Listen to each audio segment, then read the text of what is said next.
Buenos días, mi nombre es Carlos Quispe Astoquilca, soy asesor jurisdiccional del Tribunal Constitucional y primero que nada agradecer al Centro de Estudios, al Centro de Capacitación y Estudios Parlamentarios del Congreso por invitarme para exponer algunas ideas o compartir algunas ideas sobre la temática de la interpretación de la Constitución.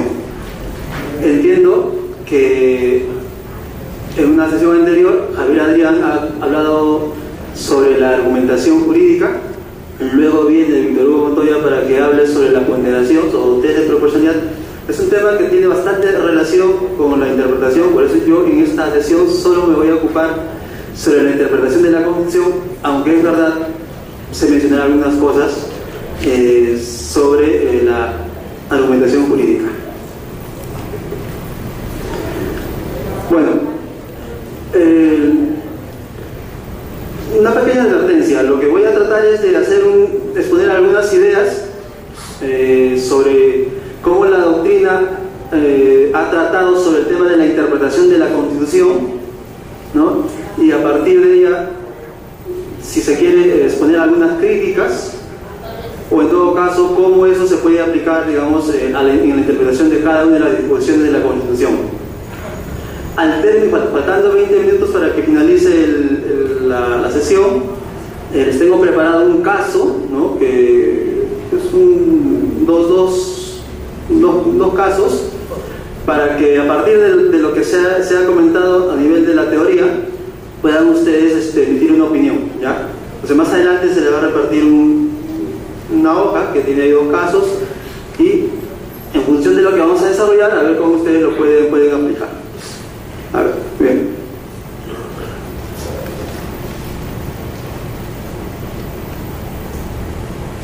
A ver. Para hacer un análisis sobre la interpretación de la Constitución, lo primero que hay que hacer, en todo caso, hay que situarnos en qué tipo de Estado nos encontramos, ¿no? Me refiero desde el punto de vista del derecho constitucional. Si es un Estado legal o es un Estado constitucional. Parece, o sea, al día de hoy no hay duda que estamos ante la presencia de un Estado constitucional, ¿no? Esto que para nosotros, digamos, es conocido, no más allá de 20 años, o sea, hace poco, en otros países, sobre todo en Europa, ya se trabajaba estos temas hace 50 años, pero incluso en otros países, como por ejemplo Estados Unidos e Inglaterra, el tema del Estado constitucional ya se daba por descontado desde hace mucho, ¿no? O sea, lo que quiero decir es que mientras en Europa, a partir de la Segunda Guerra Mundial, recién se considera la Constitución como una norma, y no solamente como un documento político, sino también como una norma, y por tanto obligatoria para todos los poderes del Estado, en Norteamérica y en Inglaterra ya desde hace mucho ya se consideraba la Constitución como norma jurídica. O sea, sí, norma política también, documento político, pero también norma jurídica, ¿no? Lo que yo voy a enfatizar aquí es sobre todo a la condición de la Constitución, pero en tanto norma jurídica, no tanto como documento político, sino como norma jurídica.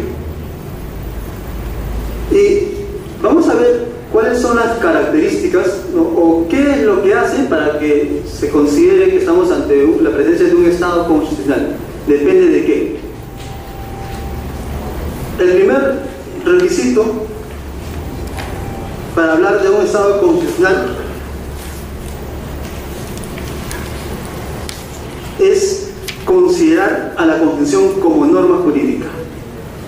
Como les decía, mientras en la época moderna en Inglaterra, a pesar de que Inglaterra no tiene una constitución escrita, porque, o sea, no quiere decir que Inglaterra no tiene constitución, pero o sea, su constitución está formada por los actos que da la Cámara de Lores, por la prerrogativa real, por el Bill of Rights, pero a pesar de que no tiene un código o un documento donde reúna todos los artículos y por tanto se considera la constitución escrita, sin embargo sí tienen una constitución, ¿no? Entonces, y es una constitución que para ellos es vinculante para todos los poderes del Estado. Todos están en la obligación de cumplir su constitución. Y hago esta advertencia porque Estados Unidos, cuando de alguna manera copia, o trasplanta, ¿no?, su cultura jurídica, ¿no?, de Inglaterra, ¿no?, Estados Unidos lo primero que hace es establecer una constitución escrita. Ahí está la diferencia, ¿no? En Estados Unidos la primera constitución desde su nacimiento es una constitución escrita, a diferencia de Inglaterra, que no tiene una constitución escrita hasta el día de hoy. Bueno, ahora se discute ya que como Inglaterra forma parte ha suscrito el Convenio Europeo de Derechos Humanos y se ha visto obligado a emitir una ley que sus articulados sean conformes con el Convenio Europeo de Derechos Humanos. Hay mucha gente, bueno, se debate ahí y dicen que, bueno, en realidad esto ya esa ley parece una constitución porque regula derechos fundamentales, entre otras cosas, ¿no? Pero bueno, pero la constitución no solamente regula derechos fundamentales, ya veremos más adelante. Pero lo que quiero que quede claro es que a partir en el sistema norteamericano, desde su nacimiento, empezamos con una constitución escrita. Y este será el ejemplo para los demás países, donde en su mayoría, por no decir casi todos, tienen una constitución escrita.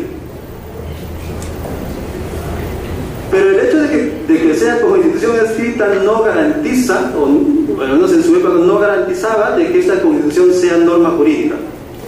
Como les decía, allá a finales del siglo XVIII, en Estados Unidos ya se consideraba que la constitución tiene que ser escrita y ya se considera que la constitución es norma jurídica. Sin embargo, en el continente europeo no ocurría lo mismo, porque como les mencioné en ese momento, solo a partir de la Segunda Guerra Mundial se considera que la constitución es norma jurídica. Hasta antes de eso tenía lugar lo que se llama el Estado legal de derecho, donde existe una constitución, sí, pero esta constitución solamente tiene o prevalece su carácter político, ¿no?, de la constitución. O sea, a ver, y aquí cabe preguntarnos a qué se debe de que en el sistema europeo continental, a pesar que tiene una constitución escrita, llámese Francia sobre todo, ¿no?, a pesar que tenía una constitución escrita, no consideraba esta como una norma jurídica. ¿Cuál es la razón? ¿No? O sea, la razón es muy sencilla. O sea, primero no es que los franceses o los alemanes desconocían la tradición jurídica norteamericana, ¿no? O sea, claro que lo conocían muy bien. Lo que pasa es que ellos le daban mayor preponderancia, digamos, a los actos emitidos por el Parlamento, ¿no?, la voluntad general. O sea, las leyes producidas por el Parlamento son producto de la voluntad general, entonces hay que cumplir, ¿no?, las leyes. La Constitución está ahí, sí, tendrá la condición de un documento político, sí, pero lo que vale aquí, lo que es más importante son los actos emitidos por el Parlamento. Ven ustedes que tanto en Estados Unidos, que tiene constitución escrita, y en Europa, que también tiene constitución escrita, pero sin embargo cada tradición jurídica considera de manera diferente, ¿no?, o le da un tratamiento diferente a la Constitución. Y reiterando una vez más, es recién después de la Segunda Guerra Mundial donde Europa, ¿no?, ya reconoce a ese carácter de documento político que tiene la Constitución se le agrega otra característica. ¿Cuál? La idea de la Constitución como norma jurídica. Bien, y el problema de considerar a la Constitución como norma jurídica obviamente trae una consecuencia inmediata, una consecuencia que es determinante. ¿Cuál es esa consecuencia? Es que la Constitución altere el sistema de fuentes. Claro, si la Constitución está en la cúspide del ordenamiento y ahora sí, esta Constitución tiene la calidad de norma jurídica y por tanto es obligatorio para todos los poderes, se entiende de que todo el ordenamiento, ¿no?, la ley, los decretos supremos, ¿no?, todo el ordenamiento, las resoluciones, ¿no?, administrativas, todo el ordenamiento tiene que ser conforme con la Constitución. Claro, porque si la Constitución es norma jurídica y aquí está todo, su contenido trasciende a todo el ordenamiento jurídico, significa que todas las leyes emitidas, todas las leyes inferiores tienen que ser congruentes con la Constitución. Por eso, el sistema de fuentes, a diferencia en el Estado de Derecho, donde era la ley, ¿no?, que prevalecía, en el Estado constitucional la que prevalece es la Constitución. El sistema de fuentes por excelencia es la Constitución. De ahí nace todo el contenido normativo que se puede dar en un ordenamiento jurídico.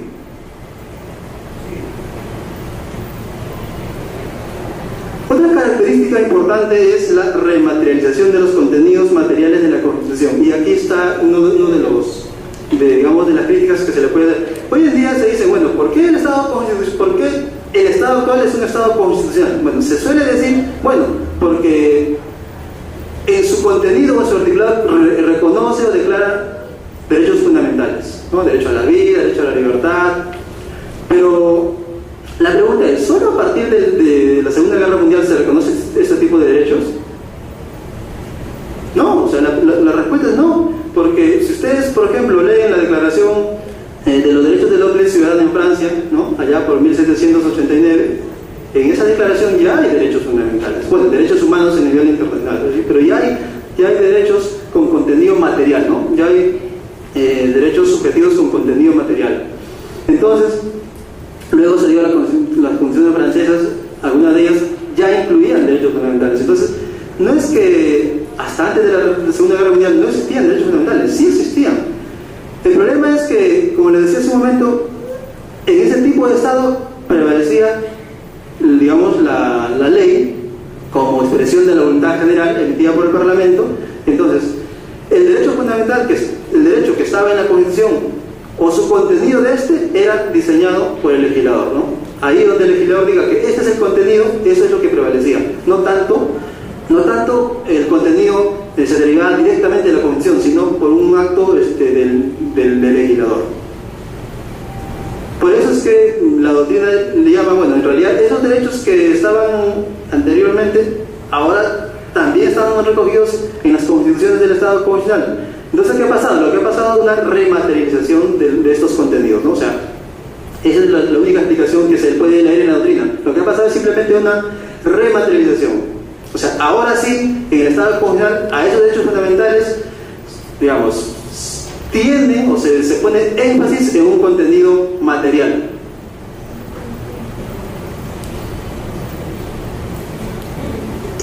Y por último, una característica importante es que el Estado constitucional supone también la alteración de la división de poderes.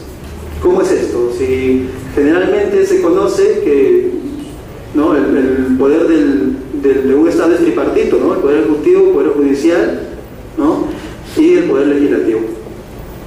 ¿Y en qué medida se puede alterar entonces esta división de poderes? No estoy diciendo que se crea otro poder más, pero de alguna manera se produce una alteración a esta división de poderes. Esto se genera a partir de la creación de un órgano que tiene por objeto conservar o mantener o hacer respetar el contenido o la vinculatoriedad de la Constitución. ¿Cuál es ese órgano? Eso depende de cada sistema. Al menos en nuestro sistema es el Tribunal Constitucional, que tiene la última palabra. Vamos a decir, no es el único que tiene que puede interpretar, ya veremos más adelante, pero sí que en nuestro sistema tiene la última palabra, ¿no?, en materia de interpretación. No voy a decir tampoco supremo intérprete, porque bueno, me parece que tan así no es, ¿no? Pero sí que es un órgano que tiene la última palabra, o es un órgano de cierre en materia de interpretación o de configuración, ¿no?, del contenido de las disposiciones de la Constitución. Y entonces esto, de alguna manera, ¿y por qué digo que se produce una alteración? Porque, por ejemplo, cuando el Congreso emite una ley, y esta ley es contraria a la Constitución, la labor inherente de un tribunal constitucional es que tiene que interpretar la Constitución y también la ley y ver si el contenido de esa ley es conforme con la Constitución. Es que no hay otra, digamos, el tribunal no tiene otra alternativa. Es la obligación que se le ha asignado por el diseño constitucional de controlar la constitucionalidad de las leyes, de los reglamentos, etc. Por eso es que, por ejemplo, cuando se declara inconstitucional una ley, ahí lo que se observa es que, claro, como un órgano, digamos, si queremos un poco más, ser un poco crítico, ¿cómo un órgano que está compuesto por 7 miembros y que no han sido elegidos por voluntad popular, ¿no?, por sufragio directo, cómo un órgano de esta naturaleza puede anular una ley que ha sido emitido por un órgano que sí tiene representación directa, ¿no?, representación popular? Ahí está la discusión, ¿no? O sea, digamos, el Congreso emite una ley y el Congreso, los congresistas son elegidos por voluntad popular, a diferencia de los magistrados del Tribunal Constitucional, que no son elegidos por voluntad popular, pero tienen la capacidad de anular una ley. Y claro, no porque se le ocurra al tribunal, sino porque el propio mandato de la Constitución, la propia Constitución le asigna esa facultad y ese deber. Por eso, cuando esto ocurre, por eso que digo, se produce una alteración de división de poderes. No quiero decir que se crea un cuarto poder, no, eso no es la idea, sino que se produce de alguna manera una alteración a la división de poderes.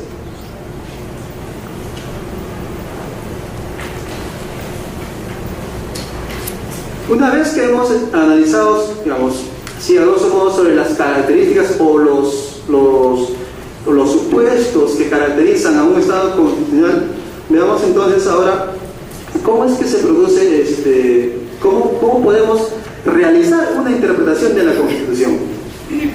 Lo primero que quisiera señalar es que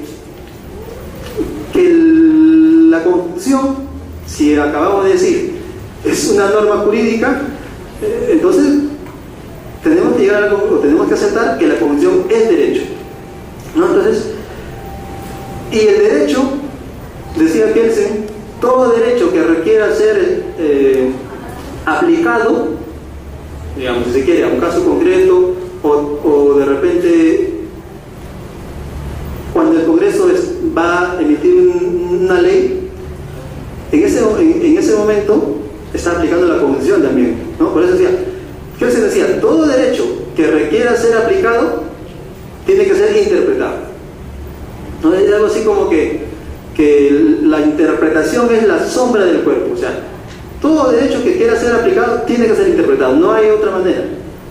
Que más adelante veremos cómo es que, por ejemplo, los supuestos claros se requiere interpretación, ¿no? Eso lo veremos luego. Entonces, la interpretación, entonces, pues, cada vez que se quiera aplicar el derecho se tiene que interpretar. El problema es, bueno, ¿a qué le denomino interpretación? ¿Qué significa interpretación? Existe un marcado consenso en la doctrina que interpretar es atribuir significado a una disposición. Así vamos en concreto. Interpretar es atribuir significado a una disposición. Nada más. Pero el problema es cómo se produce este proceso de atribución del significado. Si es que es una actividad, digamos, es la actividad o es la actividad del intérprete para encontrar el significado, o también interpretación significa encontrar el significado pero además establecer el producto, ¿no? El primero se llama interpretación actividad y el segundo interpretación producto. La doctrina también aquí existe digamos, la doctrina mayoritaria señala que la interpretación es todo, pues, es buscar el significado y también establecer el producto, o sea, establecer cuál es ese significado.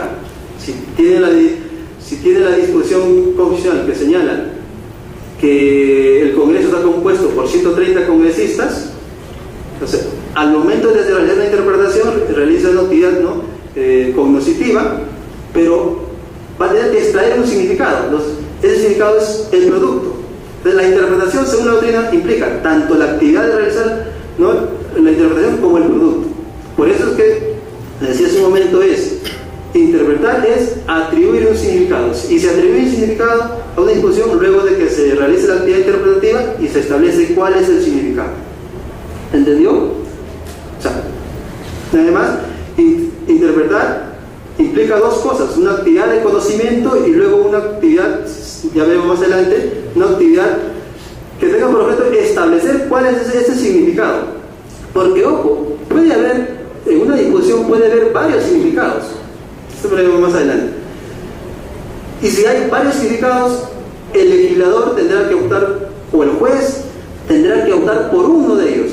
O sea, no puede recoger los dos significados de una misma discusión, no, tendrá que optar por una.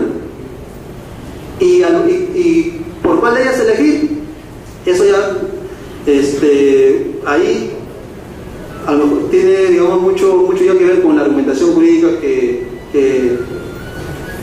parece que ustedes ya, o sea, que ya lo han analizado con Javier Adrián. Bueno,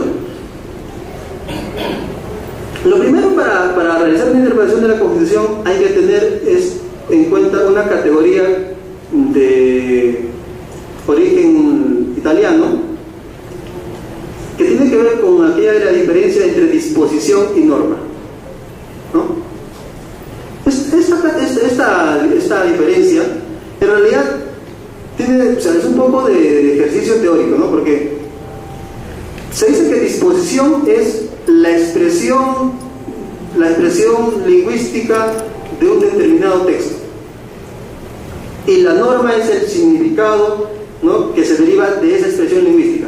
En otras palabras, si ustedes tienen la Constitución y dice que el Congreso está compuesto por 130 congresistas, esa expresión, digamos, escrita, esa sería la disposición. ¿Y cuál sería la norma? La norma sería los significados que se derivan de esa expresión lingüística, ¿no? Por ejemplo, si ustedes tienen, el Congreso está compuesto por 130 congresistas, esa es la disposición, la expresión lingüística. Pero dicen que ustedes pueden llegar a dos interpretaciones distintas de ese texto literal. Por ejemplo, una tal vez puede ser, no sé, se me ocurre, el Congreso está compuesto por 130 congresistas cada 10 departamentos. ¿Cuántos departamentos son? 24, ¿no? Entonces puede ser una interpretación de esta disposición de la Constitución, puede ser: el Congreso está compuesto por 130 congresistas cada 10 departamentos. O sea, si sumamos el total de departamentos, habrían con más de 200, ¿no?, cerca de 300 congresistas. Pero miren ustedes, lean esa Constitución y no dice que la Constitución no dice que solamente son 100 congresistas a nivel nacional, no precisa, solamente dice el Congreso está compuesto por 130 congresistas, no dice más. Lo que quiero es que ustedes digan que de este texto se pueden derivar varios sentidos interpretativos, y esos sentidos interpretativos serían lo que es la norma, y el texto literal es la disposición. ¿Sí? ¿Queda claro? Eso tenganlo en cuenta, porque en el caso que les voy a proporcionar más adelante va a tener mucho que ver ustedes tienen que identificar cuál es el texto, la expresión lingüística, y cuáles son los significados que se derivan de esta expresión lingüística. El otro problema, bueno, que tiene que ver con la interpretación de la Constitución es ¿cuándo se interpreta, no?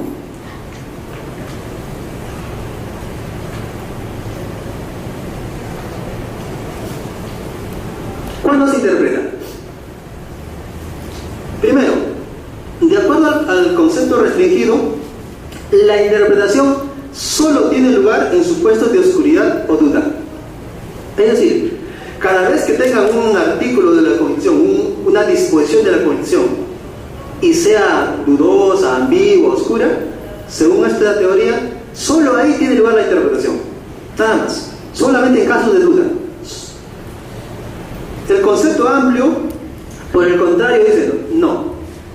La interpretación tiene lugar en todo momento, era un poco con lo que iniciaba, ¿no? La interpretación tiene lugar en todo momento. Dice, sean casos oscuros, sean artículos oscuros, ambiguos o claros, igual requiere interpretación. Claro, y usted dirá, pero ahí es donde dice que la capital del Perú es Lima. Es clarísimo, requiere interpretación, se preguntarán. ¿O no requiere interpretación? Por supuesto que sí, requiere una interpretación literal, ¿no? O sea, a través de una interpretación literal se puede llegar bueno, efectivamente, la capital del Perú es Lima. Aunque también puede suscitar problemas, pero que no vayamos mucho. A través de una interpretación literal, ¿no?, se puede llegar a la conclusión de que, bueno, efectivamente, la capital de Perú es Lima.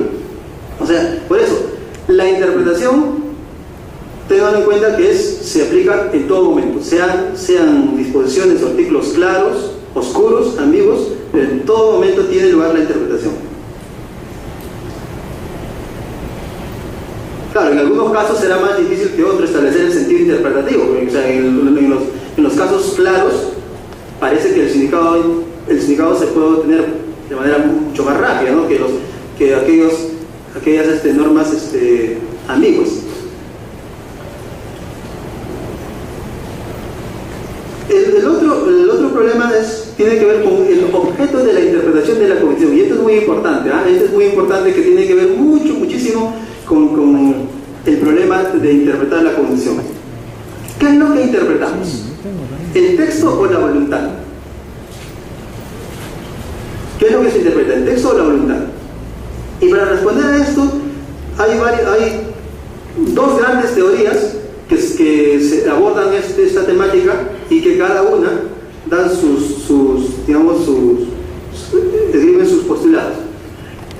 No, atención, dependiendo de la teoría que ustedes adopten, encontrarán su significado, porque con la misma, si se aplican, quiero decir,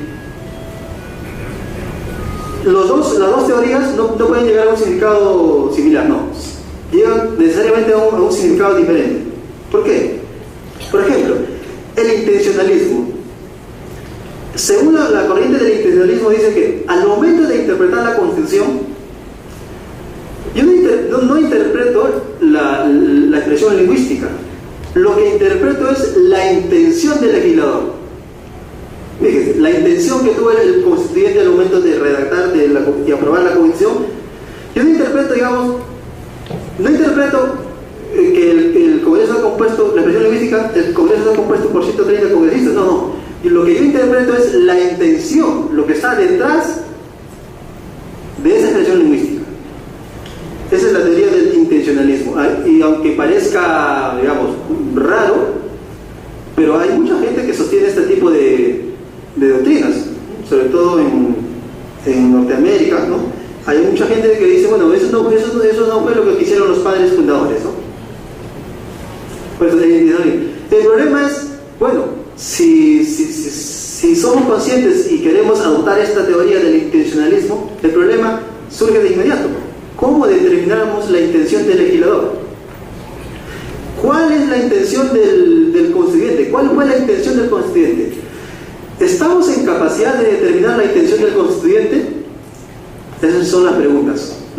¿Somos capaces nosotros de encontrar la intención del constituyente? La intención que tuvo al momento de aprobar el artículo X o el artículo 10 de la Constitución, ¿somos capaces de encontrar la intención?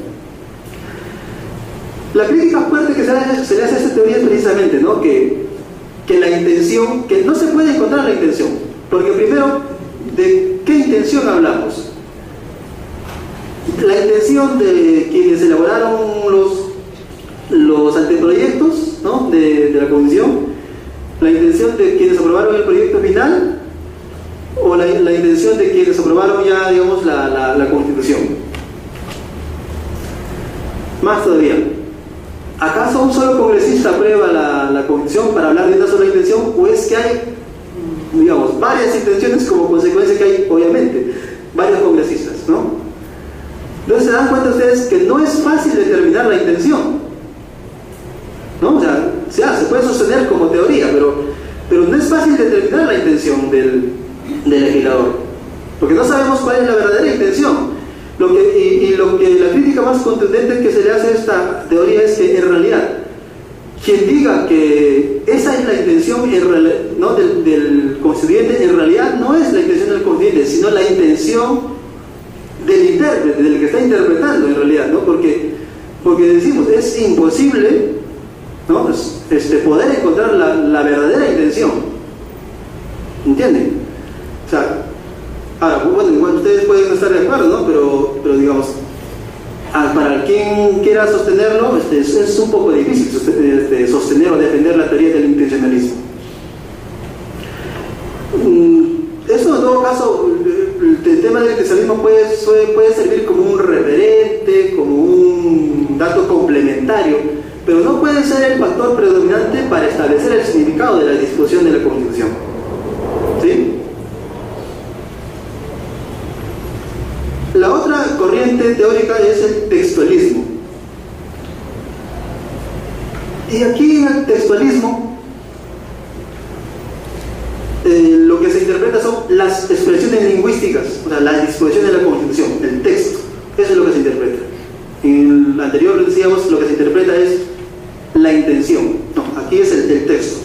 Y el textualismo se divide en tiene dos dimensiones, ¿no? De un lado el textualismo estricto y el textualismo moderado. Y aquí, para quienes, digamos, abracen la doctrina del textualismo, aquí tendrán que establecer por cuál de ellos se inclinan. El textualismo estricto dice que al momento de interpretar la Constitución, lo que se interpreta es el texto, pero teniendo en cuenta el significado que tenía en el momento en que fue aprobado. ¿Entienden? O sea, hay que interpretar el texto, pero no en el contexto actual, sino en el momento en que fue aprobado. En nuestro caso, en 1993. Hay que interpretar la Constitución, pero teniendo en cuenta, ¿no?, el significado que tenía en ese momento. ¿Entienden? Ese es textualismo estricto.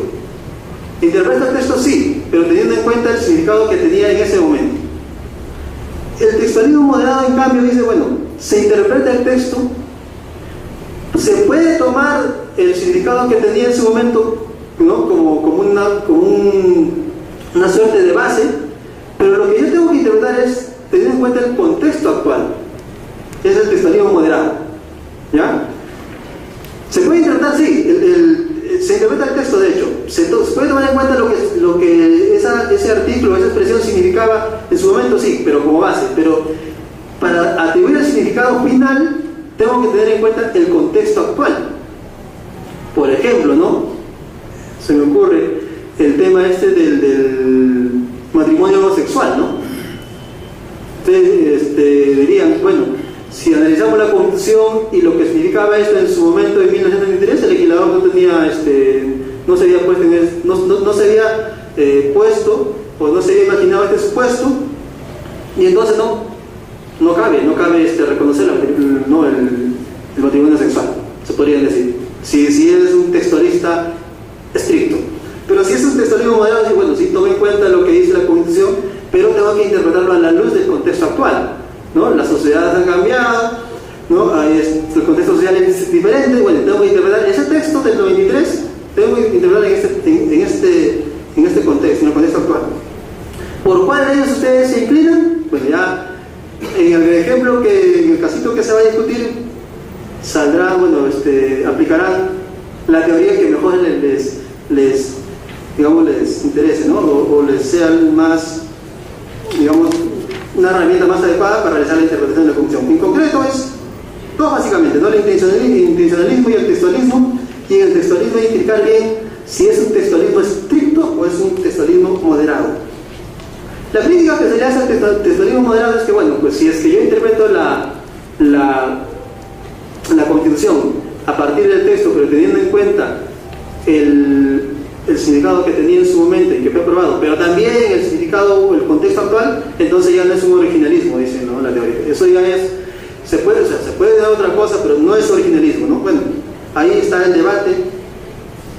A mi modo de ver, sí creo que tiene que ver mucho con originalismo, pero bueno, esa es la discusión que hay, ¿no? Claro, aquí ahora que se me viene a la memoria también, aquí hay otro problema. ¿Ustedes han escuchado la teoría de Ulises y las sirenas? Claro, en filosofía política y en la teoría del derecho es muy conocida esta doctrina, porque tiene que ver con la idea de precompromiso. O sea, Ulises que iba a sucumbir ante los cantos de la sirena, ¿no?, consciente de que él iba, digamos, a emocionarse por los cantos de la sirena y iba a caer a sus brazos, pide a los tripulantes que lo aten al mástil, ¿no?, que lo aten al mástil, y así él, incluso que le tapen los oídos, así que la sirena puede cantar todo, pero no podrá él sucumbir a sus encantos. Esa es una metáfora. Y eso traído al tema constitucional es que que cuando se aprueba una constitución,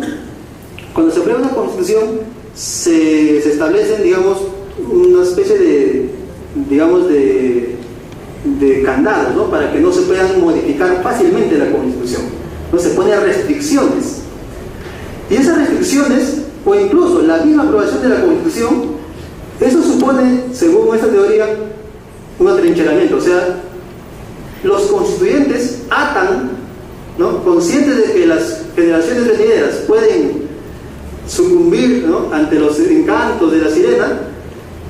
Con la constitución lo que hace es atar, ¿no? Atar, o sea, restringirlo de tal manera que les sea más difícil, o que les sea difícil modificar esa constitución a las generaciones venideras, a las generaciones futuras.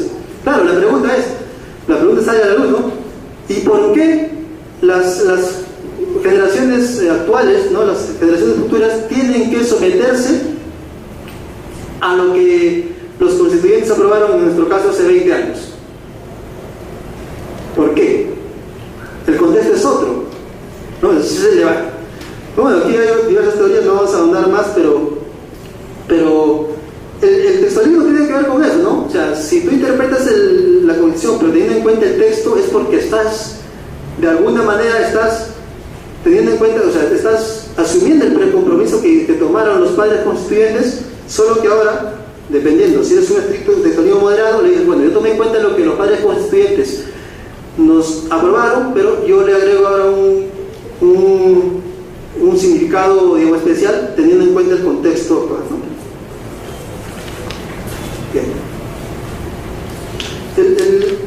La siguiente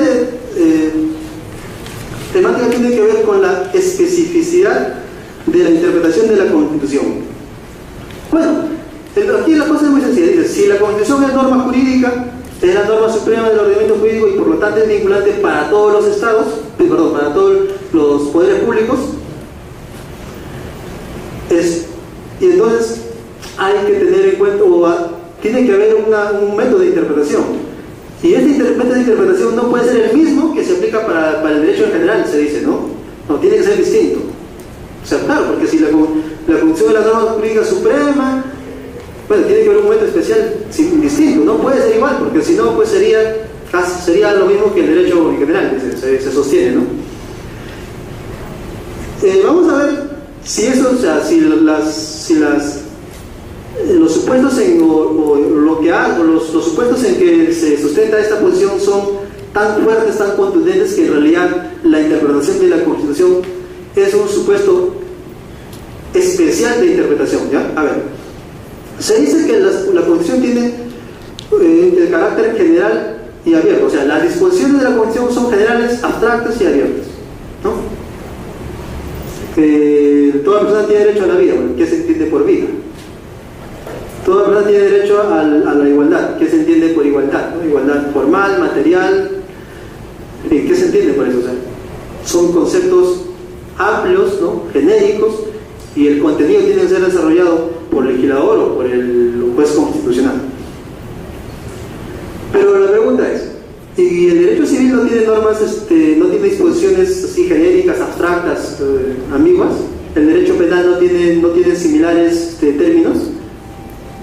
Sí, lo encontramos en todo el ordenamiento jurídico, el mismo tipo de disposiciones, ¿no? O sea, en el derecho civil, la buena fe.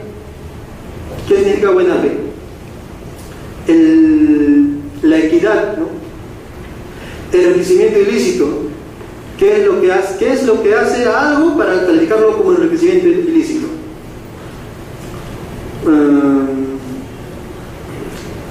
Arma blanca, ¿no? No sé, en fin. O el buen padre de familia, ¿no? ¿Cómo podemos considerar a alguien buen padre de familia? Depende de qué, o sea, son términos genéricos. O sea, lo que quiero decir es que tanto en el derecho civil, penal o administrativo, igual existen términos abstractos, genéricos. Es verdad que en la Constitución suele haber, la mayoría de las disposiciones suelen ser genéricas, pero a mi modo de ver esto no es lo que diferencia, ¿no? Esto no conllevaría una interpretación especial de la Constitución, ¿no? Porque, bueno, en todo caso, pues, se podría decir que las disposiciones de la Constitución son tienen un poquito más de su contenido es genérico, pero por eso de eso no se deriva que la Constitución tiene que tener una interpretación específica. La otra característica es la distinción entre reglas y principios, ¿no? Esta distinción, dice eso con la nueva onda del neoconstitucionalismo, dice que la Constitución está llena de principios. Pero la pregunta es, ¿la Constitución está llena, solo tiene principios o también tiene reglas? A ver, ¿cuándo estamos ante un principio? O sea, un principio es aquello que puede ser optimizado en la mayor medida posible. Su cumplimiento depende, ¿no?, de que sea optimizado en la mayor medida posible, un principio. Una regla es aquella que debe ser cumplido del todo o nada.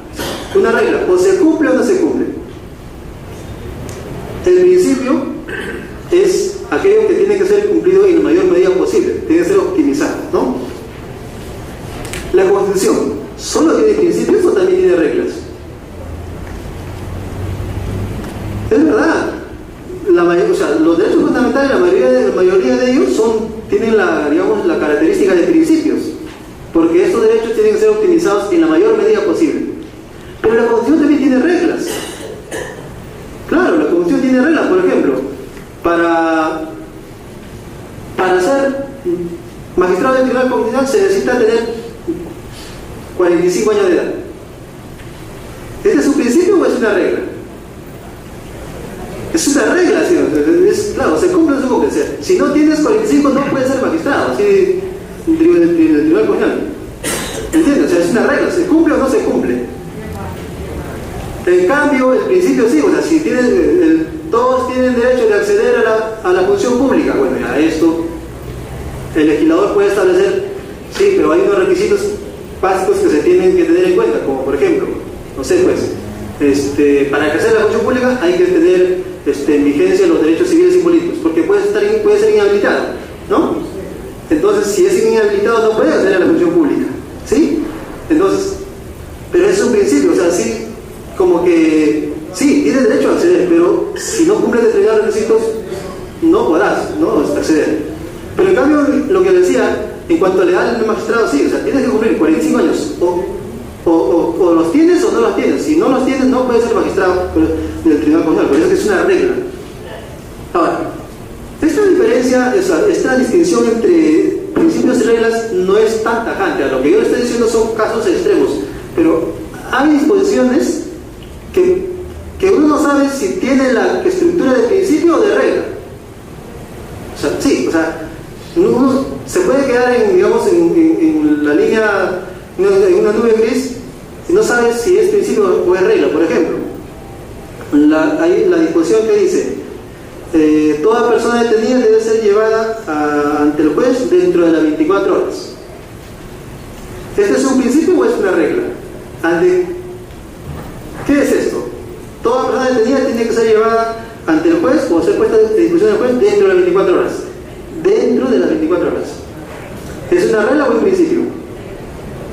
Parece una regla, parece un principio, ¿no? Pero parece, o sea, como eso digo, o sea, ahí, por ejemplo, Armio, un autor muy conocido en la teoría del derecho, dice, en realidad, esto de principios y reglas son casos extremos, por los opuestos, pero hay principios que se parecen reglas y hay reglas que se parecen principios. Y por ejemplo, en este caso de la persona que tiene que ser llevada a disposición del juez dentro de 24 horas, mira, nos queda claro que a la hora 24, un minuto, ya se viola el derecho. Entonces, ahí en ese momento tiene la condición de regla, pero dentro de las 24 no tiene una estructura de regla, porque la puesta a disposición del juez dentro de 24 horas depende mucho de las actividades que se puedan realizar, ¿no? Por ejemplo, si es una persona que ha sido detenida con, no sé, pues con todos los objetos del delito in flagrante, ahí no parece razonable que la policía se demore 24 horas y lo se pone a la disposición del juez, porque lo único que hay es hacer ahí, declarar aquí, está con el dinero, con los celulares, ¿no? Y con el arma. Entonces, ahí no parece que sea razonable que la policía se demore 24 horas. O sea, bastarán, bueno, lo que dure, pero no creo, razonablemente, no se puede aceptar, digamos, un término de 24 horas, ¿no? Por eso, entonces, dependiendo del caso, entonces ahí tiene la categoría de principio. La otra característica dice la peculiaridad de los sujetos intérpretes de la Constitución. Bueno, y aquí lo que le decía en un inicio es que la Constitución puede ser interpretada por todos. Todos tenemos que interpretar la Constitución. El ciudadano de a pie, porque claro, tiene que sujetarse a la Constitución, ¿no? La Constitución dice, toda persona tiene derecho a la vida, se entiende que tengo que respetar la vida del otro, ¿no? Tienen que realizar, pueden interpretar, bueno, para respetar o para entender qué es lo que es vida, el ciudadano tendrá que realizar un ejercicio interpretativo, ¿no? ¿Qué entiendo por eso? Si toda persona tiene derecho a la intimidad, ¿no? A la intimidad o al honor. El ciudadano tiene que conoce la Constitución, pero tiene que leer la Constitución, tiene que realizar un ejercicio interpretativo para que pueda respetar esos derechos de las otras personas.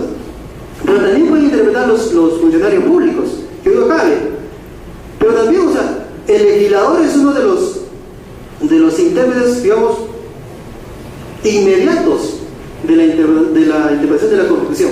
Cada vez que el legislador emite una ley, tiene que interpretar la Constitución, porque claro, o sea, esta ley tiene que ser conforme con la Constitución, ¿no? Tiene que ser coherente con la Constitución. No puede ser, digamos, una ley que contravenga la Constitución. Bueno, esto de que contravenga o no, esto ya posiblemente será materia de una demanda de inconstitucionalidad y en su momento el Tribunal Constitucional tendrá que decidir si en realidad contraviene o no la Constitución. Pero en el ejercicio, digamos, en la práctica legislativa se interpreta la Constitución y el proyecto o la ley que se aprueba se tiene que aprobarse, pero teniendo en cuenta cuál es el sentido interpretativo de la Constitución. Aquí le voy a poner un ejemplo, a ver si, para que quizás quede un poco más claro, ¿no? Como producto del desarrollo de la medicina, la medicina y la biología, al 2020, se puede establecer una pena especial. ¿Cuál es esta pena especial? Se llama el coma punitivo, ¿ya? El coma punitivo. ¿Y qué consiste el coma punitivo? Consiste en inyectarle, ¿no? O sea, ponerle una inyección a la persona que ha sido sentenciada, ¿no? Para que cumpla su pena, y el efecto de esta inyección es que lo mantiene en coma a la persona, ¿ya? Y son llevados a unos centros especiales para que ahí cumplan su condena.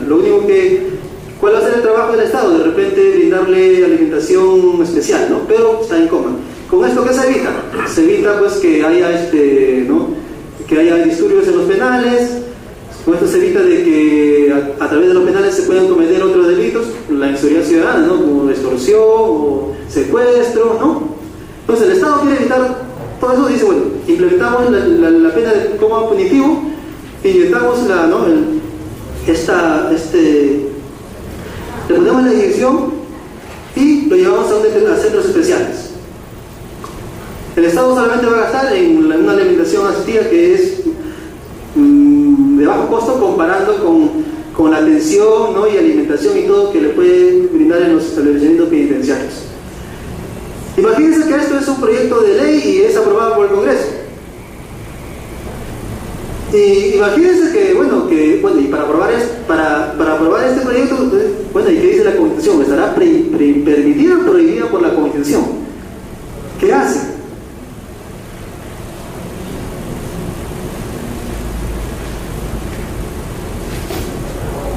¿Qué derechos estaría comprometiendo? ¿Alguien me puede decir qué derecho estaría comprometido? ¿O es que no se afecta ningún derecho?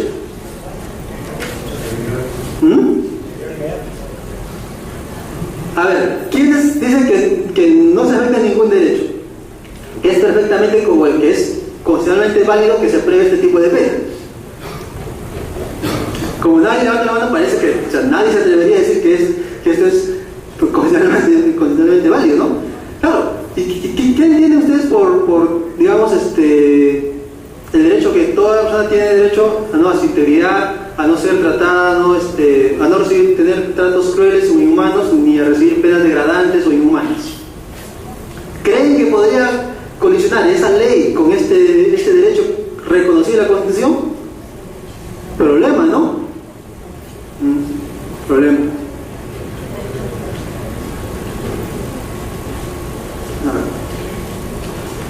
El otro supuesto tiene que ver con las peculiaridades de las técnicas interpretativas. Voy a avanzar un poco más porque esto queda demasiado. Las técnicas interpretativas, dicen, bueno, los especialistas en derecho constitucional dicen, bueno, para interpretar la Constitución yo tengo que alejarme de estos métodos de interpretación clásicos, que el método literal, el método histórico, lógico, sistemático. Eso no me sirve, eso sirve para interpretar el derecho general, pero no sirve para interpretar la Constitución. Eso es lo que sostienen la mayoría de los constitucionalistas.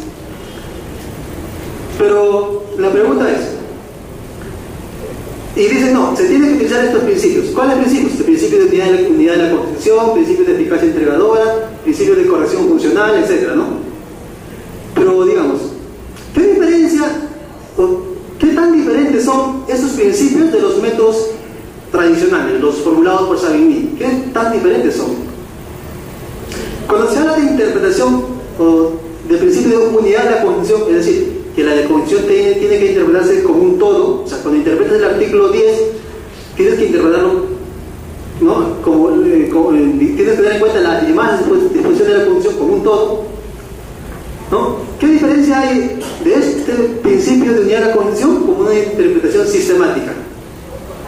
Como el método de interpretación sistemática tradicional formulado por Savigny. Si la interpretación sistemática te dice precisamente, o sea, cada vez que interpretes una disposición tienes que tener en cuenta el sistema, las demás disposiciones que forman parte de ese conjunto, ¿no? de determinado cuerpo normativo. ¿Qué diferencia hay? Casi ninguna, o sea, no hay ninguna, es lo mismo, ¿no? O sea, yo por eso tengo muchas críticas a estos llamados principios de interpretación de la Constitución. Yo prefiero utilizar los métodos tradicionales, y a nivel de la teoría del derecho siempre se manejan estos principios tradicionales, ¿no? De método literal, método histórico, método lógico, sistemático. Verdad, ustedes pueden estar en desacuerdo, pero como digo, o sea, es difícil sostener con contundencia que son tan diferentes a los métodos tradicionales.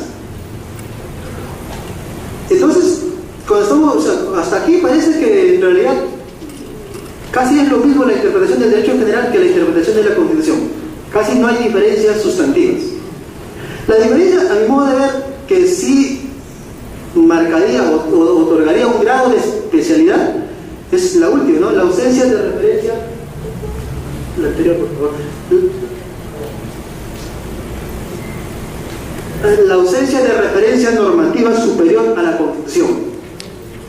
Fíjense. De acuerdo con la teoría de Kelsen, con esto de la teoría de la estructura escalonada del derecho, ¿no? Donde hay normas superiores y hay normas inferiores. La norma superior por excelencia, según la teoría de Kelsen, es la Constitución. Y de ahí vienen las normas inferiores, y según esta teoría es que toda norma inferior tiene que ser coherente o conforme con la Constitución. ¿Ya? Bueno, para precisar, claro, esta teoría lo formuló Kelsen, pero en realidad Kelsen es el creador. Una anécdota, una vez había una audiencia en el Tribunal Constitucional y un alto funcionario de un órgano autónomo, no poder del Estado, órgano autónomo, estaba defendiendo una demanda de inconstitucionalidad y decía, de acuerdo a la teoría de Kelsen, que la pirámide jurídica, ¿no? Que la Constitución es la norma suprema del ordenamiento jurídico. Y el abogado de la parte, ¿no? de la contraparte decía, oiga señor, usted está equivocado, porque Kelsen no fue el autor de esa teoría. El autor de la pirámide jurídica es Merkel, ¿no? Y en efecto es Merkel Merkel es un discípulo de Kelsen y es el que Z en su teoría pura de derecho en 1934. Pero si uno va investigando más, resulta que ni siquiera Merkel es digamos, el pionero en esta teoría. Hay un autor alemán, Brüning, que él es el que digamos que sienta la base de esa teoría. Si uno lee a Merkel, dice que en realidad esto lo toma de Brüning. Bueno, tal vez ni siquiera Brüning, ¿quién más? O sea, tal vez hay un autor anterior que ha postulado esa teoría. Bueno, es como anécdota, ¿verdad? Pero lo que quiero decir es que según esta teoría, si la constitución es la norma suprema, y si yo quiero dar un significado a la constitución, a la disposición de la constitución, no tengo arriba otra norma, no tengo. Si interpreto el reglamento, si interpreto la ley, sí tengo normas superiores, entonces sí puedo, el significado que puedo darle, ¿no? Puedo darle, pero teniendo en cuenta las normas superiores, la constitución, ¿sí? Pero cuando se trata de la constitución no tengo ninguna norma superior. Y entonces, a mi modo de ver, aquí está el problema. Aquí sí hay especificidad de la constitución, porque aquí ya yo no puedo interpretar sistemáticamente porque no tengo nada arriba. ¿Me entienden? Entonces, aquí sí hay hay un grado, digamos, gradual, un grado de especificidad de la constitución donde, como no tengo norma superior, lo que se tiene que interpretar, lo que tiene que emplear aquí es un método especial, y eso lo vamos a desarrollar más adelante. Bueno, ahora vienen las teorías, rápidamente. A ver, las teorías de la interpretación de la Constitución. Hay tres teorías: la teoría cognitiva, la teoría escéptica y la teoría intermedia. Bueno, ¿qué nos dice la teoría cognitiva? La teoría cognitiva nos dice que el intérprete, ¿no?, atribuye el significado de la disposición solamente realizando un acto de conocimiento. O sea, para atribuir un significado a la disposición X de la Constitución solamente se requiere una actividad de conocimiento, nada más, de conocimiento. O sea, buscar, encontrar, ¿no?, a través de un acto de conocimiento, cuál es el significado. Según esta teoría, toda disposición tiene un significado ya preestablecido. Y lo que hace el intérprete, pues el legislador o el juez, lo que hace el intérprete solamente es encontrar ese significado. Fíjense. O sea, en concreto, según esta teoría, el significado ya está dado, ya está en alguna parte del derecho, en algún lugar, ahí está el significado. Lo único que tiene que hacer el intérprete es encontrar, mediante la actividad de conocimiento, encontrar ese significado. Nada más. No tiene que hacer ningún ejercicio adicional. Solamente tiene conocimiento para encontrar, para descubrir el significado. Y aquí hay dos teorías. Bueno, esta teoría cognitiva se divide en dos teorías, ¿no? La teoría cognitiva clásica y la teoría cognitiva contemporánea. Rápidamente, ¿no? La teoría cognitiva clásica es aquella que, digamos que dice que al estilo, digamos, ¿se acuerdan del código napoleónico? ¿No? El código Napoleón da su código porque según él las leyes las normas de este código no necesitaban interpretación porque eran buenas, ¿no?, los artículos, y no necesitaban interpretación, y lo único que el juez tenía que hacer es aplicar, ¿no?, como si fuese una boca que expresa las palabras de la ley, solamente aplicar, no tiene que hacer nada, automáticamente tenía que aplicar la disposición, sea ley o constitución, solamente aplicar, automáticamente, no tiene que realizar ningún ejercicio interpretativo, solamente se interpreta, pero interpretar consiste para ellos aplicar automáticamente, mecánicamente la Constitución. Bueno, esta teoría muy poco lo sostiene, casi nadie la sostiene en realidad. O sea, en la actualidad no, en ningún caso, en ningún supuesto se realiza automáticamente o de manera mecánica o de manera lógica, se aplica o se interpreta la Constitución, ¿no? La teoría cognitiva contemporánea, aquí el autor que defiende esta teoría es Dworkin. Dworkin dice que la teoría de Dworkin es que él en un inicio dice que para todo caso, para todo supuesto, hay una respuesta, una única respuesta correcta. Eso dijo al inicio, luego se matizó esta su teoría, pero digo, para todo caso, sea fácil o difícil, hay una única respuesta correcta. Y lo único que tiene que hacer el intérprete es encontrar esa respuesta correcta. En alguna parte del ordenamiento jurídico se encuentra. Entonces, según Orkin, con su teoría del derecho como integridad, dice bueno, que el derecho es íntegro, el derecho es un todo coherente, no puede haber contradicciones, no puede haber lagunas, no puede haber antinomias, y el juez o el intérprete tiene que encontrar el significado, ¿no?, para resolver el caso en alguna parte del ordenamiento jurídico. Vamos a ver si esto es cierto, ¿no? Porque ¿qué dice la teoría escéptica? La teoría escéptica dice, bueno, en realidad, no. La interpretación no es un acto de conocimiento, no. La interpretación es un acto de creación, es un acto de voluntad del juez, o del intérprete en general, no del intérprete, del legislador, si quiere. Es el intérprete, dice, quien por voluntad atribuye un significado a una determinada disposición. O sea, el intérprete, según esta teoría, no es que busca y por ahí encuentra el significado, no. Es él mismo, el intérprete, el quien le asigna, quien atribuye el significado a cualquier disposición. Y aquí hay, obviamente, esta teoría se divide en dos: la teoría escéptica radical y la teoría escéptica moderada. ¿Qué dice la teoría escéptica radical? Bueno, dice, la teoría escéptica radical es que el significado, ¿no?, de las disposiciones solamente existe con la interpretación que realiza el intérprete. Fíjense,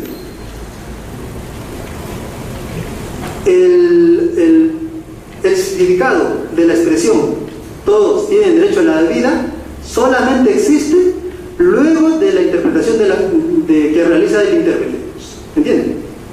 Antes de este ejercicio por parte del intérprete, según esta teoría radical, no existe el significado.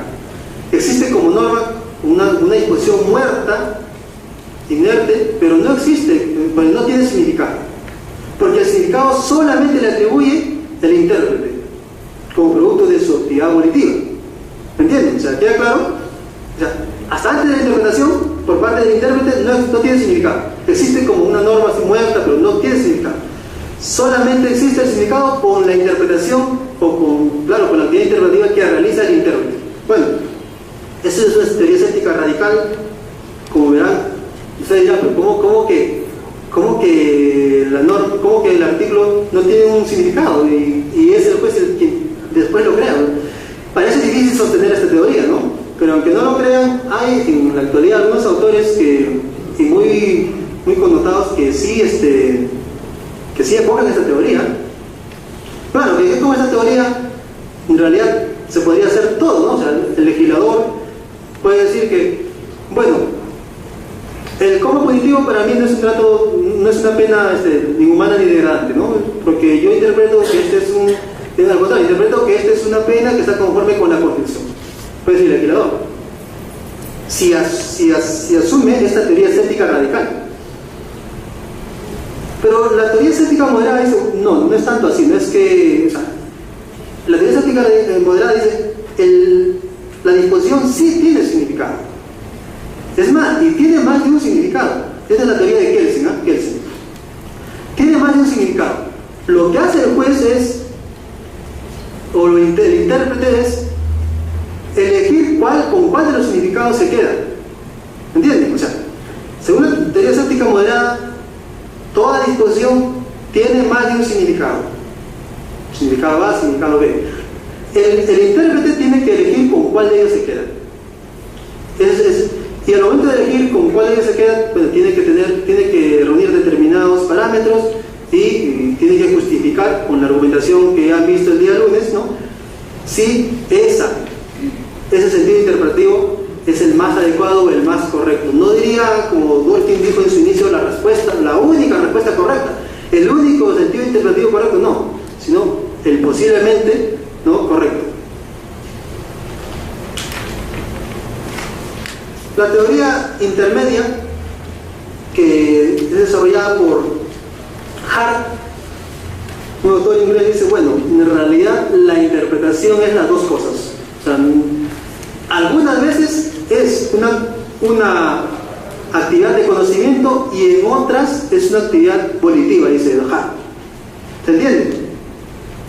algunas veces es una actividad de conocimiento y algunas veces es una actividad de voluntad. O sea, algunas veces el juez lo único que tiene que hacer es buscar el significado que está en cualquier parte del ordenamiento jurídico y atribuir a la disposición X, ¿no? Algunas veces hace esto cuando se trata de casos fáciles, y algunas veces, cuando los casos son difíciles, el juez tiene que crear, tiene que asignar un significado.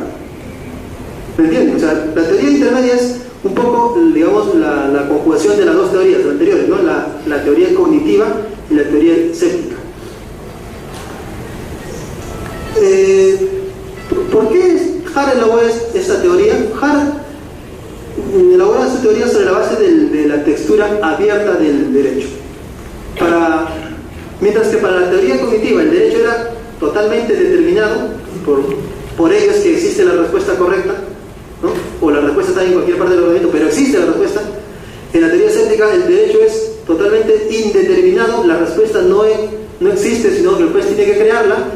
Aquí en Hart dice, bueno, no, pero el derecho es parcialmente determinado.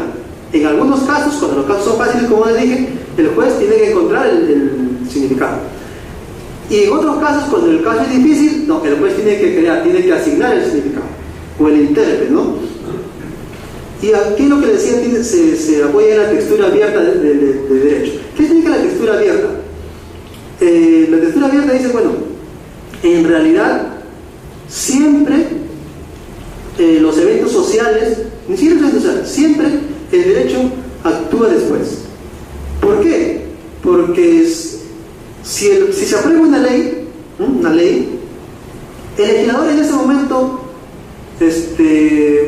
puede, digamos, recoger la mayor cantidad de supuestos, ¿ya?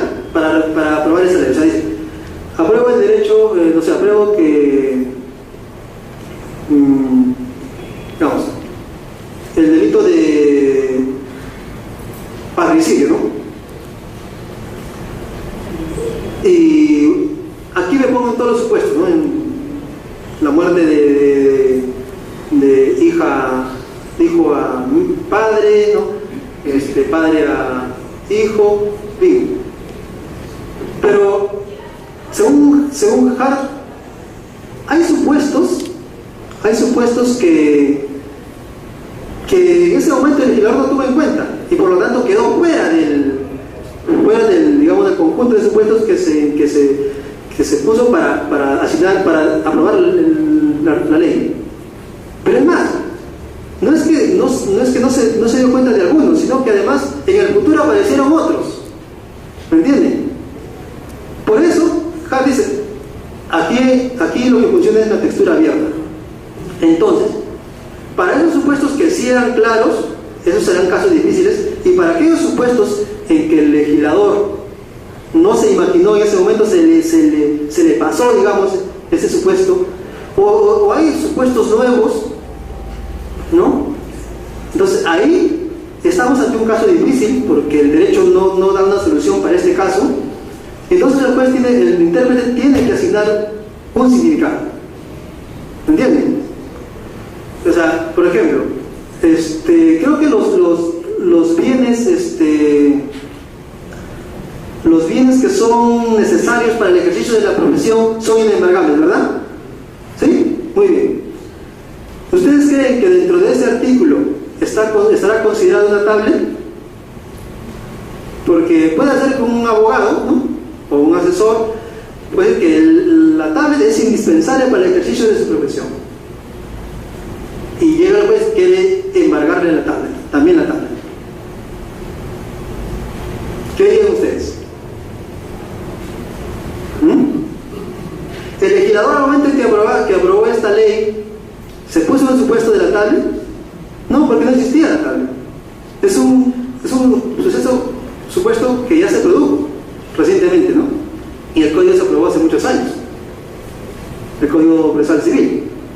¿Se dan cuenta que entonces que hay casos en que el legislador al momento en que aprueba la ley se los pasa o se olvida, pero también hay casos futuros, supuestos futuros que el legislador no lo pudo prever?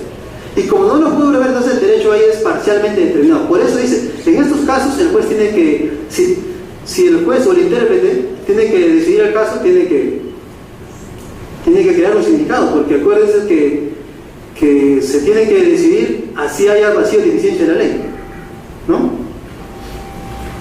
Muy bien. Los casos fáciles serían, según Hart, estarían en la zona de certeza, y los casos difíciles estarían en la zona de penumbra. Muy bien. Siguiente. Y al final, bueno, ¿cuál de las teorías les gustó? ¿Cuál de las teorías sería adecuada para interpretar la Constitución? Volvemos. La teoría cognitiva, donde dice que la interpretación es solo una actividad de conocimiento, entonces el significado está en cualquier parte del derecho y hay que encontrarlo. La teoría escéptica dice no, que la teoría escéptica moderada, porque la radical dijimos que no hay significados, ese significado solamente aparece cuando el intérprete no realiza la actividad interrogativa. O la actividad escéptica moderada dice que sí, la disposición tiene más de un significado y el juez o el intérprete tiene que elegir una de ellas. O la intermedia, que a veces es una actividad de conocimiento y hay que describir el significado, y a veces es una actividad volitiva que hay que crear el significado. ¿Con cuál de ellas ustedes se quedan? Se quedarían, mejor dicho. ¿Cuál de ellas les parece más adecuada para realizar la interpretación de la Constitución? ¿El significado existe o no existe? Tendría que preguntarse, ¿no? O es que, o existe más de un significado para cada disposición, entonces ustedes tienen que elegir con cuál de ellas se quedan. Como propuesta, yo planteo una teoría integral de interpretación de la Constitución. Ajá. Y la propuesta es que en todos los casos, el juez o el intérprete realiza una actividad de conocimiento y una actividad de voluntad. En todos los casos, sean casos fáciles o difíciles, realiza una actividad de conocimiento y luego una actividad de voluntad. ¿Qué quiero decir con esto?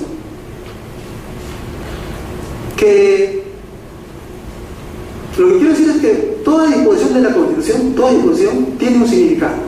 Por mínimo que sea, tiene un significado. Mejor dicho, más de un significado. ¿Ya? Toda disposición de la Constitución tiene más de un significado. Claro, pues, porque imagínense ustedes, si decimos que la Constitución o que la disposición de la Constitución no tiene significado, ¿y cómo podríamos decir que la Constitución es norma jurídica y es vinculante para todos? Fíjense, ¿eh? Si decimos que las disposiciones de la Constitución no tienen significado, ¿cómo podríamos asumir que la Constitución es norma suprema y es vinculante para todos?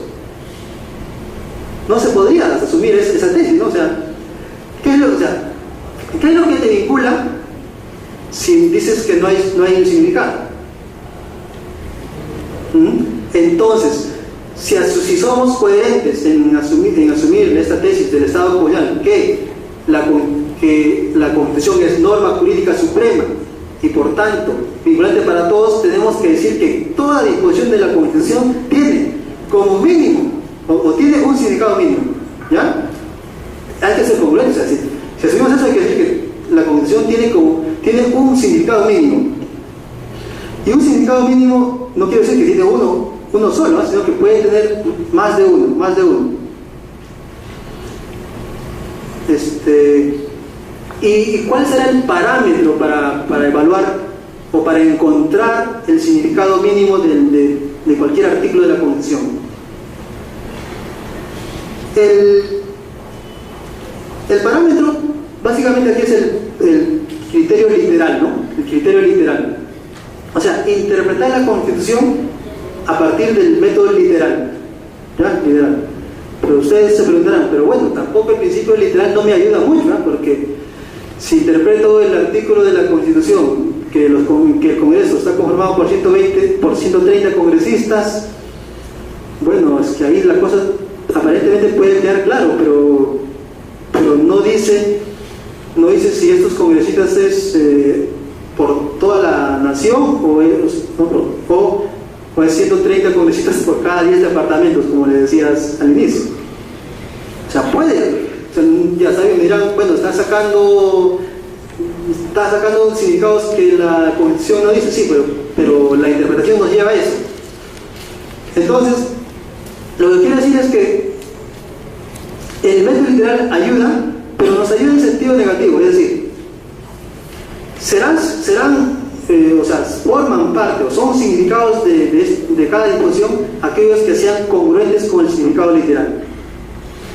Si atribuyes un significado que va contra el sentido literal, eso ya no es interpretación, eso ya es creación, ¿no? O sea, eso ya es, ahí ya no estás haciendo una actividad de conocimiento, ya estás creándola. O sea, ahí, si a la Constitución, si le atribuyes un significado literal que contradice abiertamente el significado literal, ahí ya está ejerciendo el intérprete una discrecionalidad absoluta, porque no tiene ningún, o sea, si estás interpretando contra el sentido literal, no tienes ningún límite, entonces es una discreción absoluta. Pero lo que yo propongo no es eso, o sea, lo que yo propongo es que a través del sentido literal se puede adscribir más de un sentido interpretativo. Pero claro, ahora, no solamente con el sentido literal, sino también con el criterio sistemático, ¿no? Hay dos disposiciones, entonces establezco el conjunto de significados. Hasta ahí solamente el intérprete realiza una actividad de conocimiento, descubre cuáles son esos significados.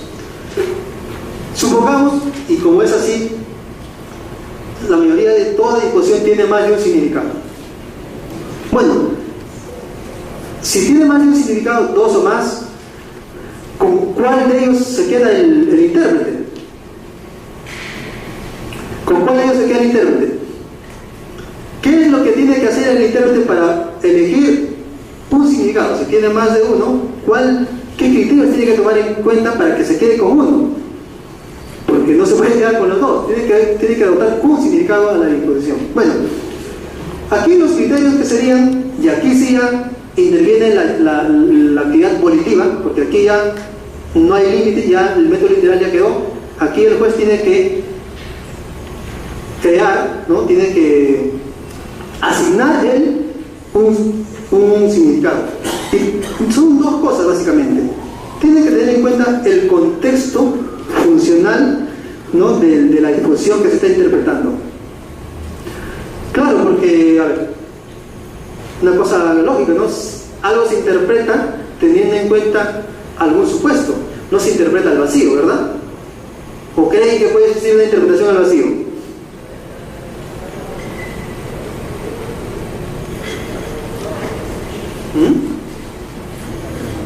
¿Podríamos asignarse, o sea, podría realizarse una interpretación al vacío?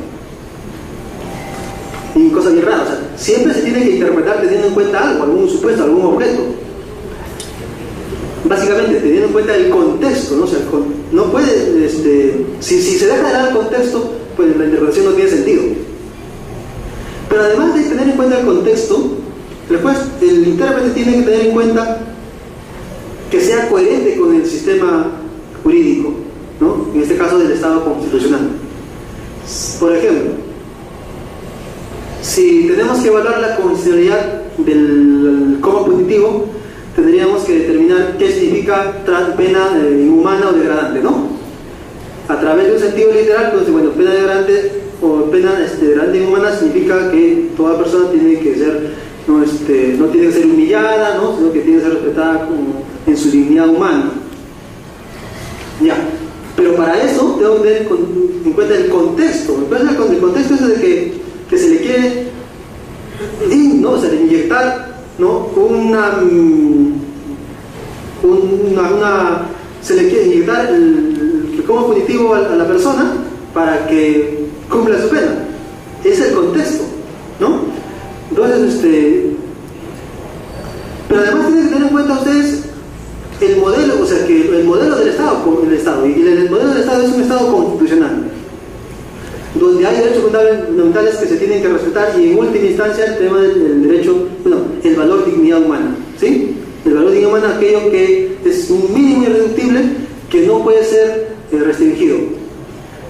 O sea, la dignidad humana significa que la persona tiene que ser tratada como sujeto, como persona, no como objeto. No puede ser cosificada, no puede ser tratada como objeto. Si es tratada como objeto, en realidad se está vulnerando la dignidad humana de la persona, ¿no? Entonces, tienen que tener en cuenta esos dos criterios, a mi modo de ver, ¿no? Para completar la etapa anterior, que era referida al elemento cognitivo. Todo esto me lleva a la conclusión de que la discrecionalidad del intérprete es relativa, no es absoluta, es relativa. ¿Por qué es relativa? Porque en un primer momento realiza una actividad de conocimiento y en un segundo momento realiza una actividad volitiva, sí, pero teniendo en cuenta la actividad cognitiva, en todos los casos. No como Hart sostiene que algunas veces es una actividad de conocimiento y otras veces es actividad volitiva. No, sino en todos los casos. Siempre dando por descontado que toda disposición tiene más de un sentido interpretativo, y para elegir con cuál de ellos me quedo, tengo que utilizar estos elementos, ¿no? A través de una actividad volitiva. Y por eso el intérprete tiene una discrecionalidad relativa para adquirir los significados de las disposiciones de la Constitución. Y con esto, ya para terminar,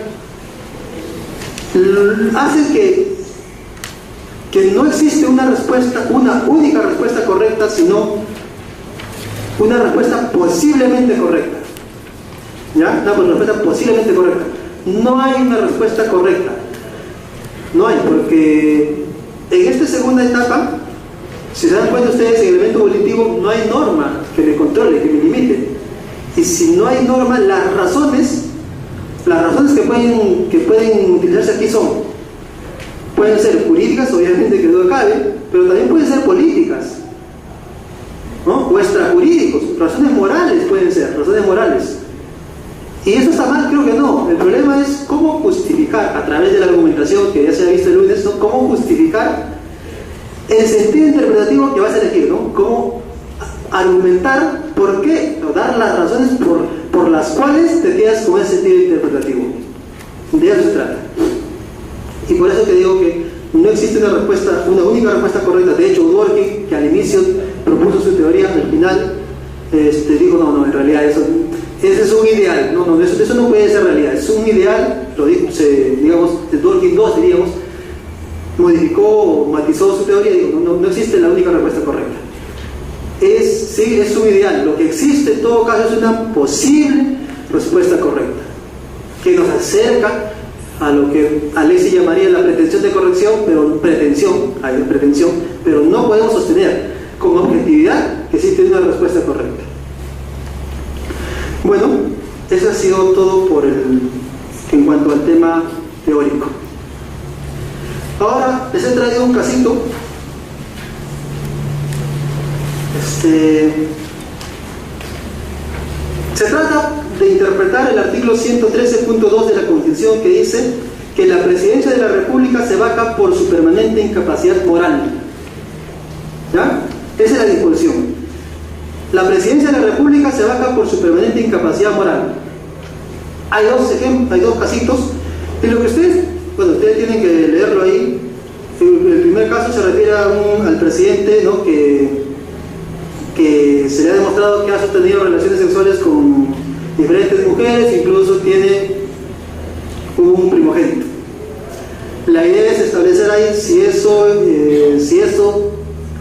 se sume dentro de la disposición de incapacidad moral. Y el otro supuesto es de que el presidente de la República en forma habitual y compulsiva bebe bebidas alcohólicas, ¿no? Y está suficientemente probado con videos, fotografías, etc. Entonces, por si acaso no me estoy refiriendo aquí no estoy haciendo alusión a ninguno de nuestros presidentes o expresidentes. No, sinceramente. Me he basado en el caso norteamericano. En el primer caso es John F. Kennedy, ¿ya? Y en el segundo caso es George W. Bush. Así no tiene nada que ver con nuestra realidad, ¿ya? Entonces, lo que ustedes tienen, se agrupan por favor en grupo de 5 y luego dan, de los 5 uno da una opinión. La idea es que No, dice, usted es un asesor de congresista y tiene que aconsejar a sus congresistas para que voten a favor o en contra del pedido de vacancia. De acuerdo a las teorías de interpretación, ¿cuál les parece, no, que les parezca más adecuada? ¿Qué significado le atribuiría a usted a la disposición "la presidencia de la República se vaca por su permanente incapacidad moral"?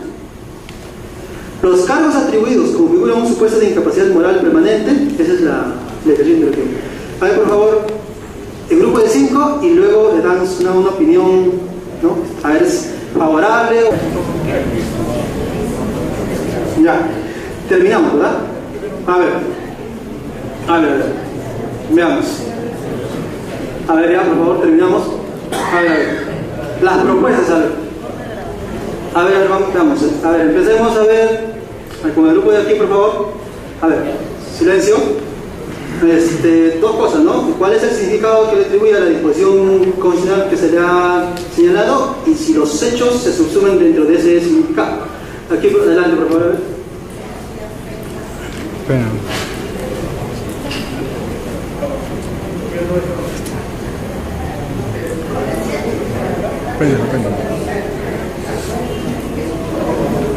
Un ratito, verá. ¿Alguien que desee intervenir? Mientras concluye con su deliberación, a ver. Hemos aplicado la teoría integral. La teoría integral. No se subsume en vacancia, porque a través de la historia y en la actualidad y el futuro, vemos que los mujeriegos son presidentes, también los borrachos. Además, van a poder postular, y la moral tiene diferentes enfoques. Para uno, para un cristiano, para un católico, o para un no cristiano, o para un político, o para un ciudadano, tienen diferentes formas de interpretación de la moral o diferente definición. Ese sería nuestro. Pero ¿cuál sería el significado? Se trata aquí de atribuir un significado. O sea, hay varios, pero ustedes tienen que elegir uno de ellos.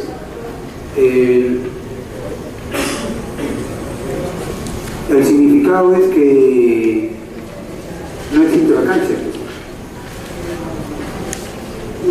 Ya, pero ¿qué se entiende por permanente incapacidad moral? Esa es la disposición.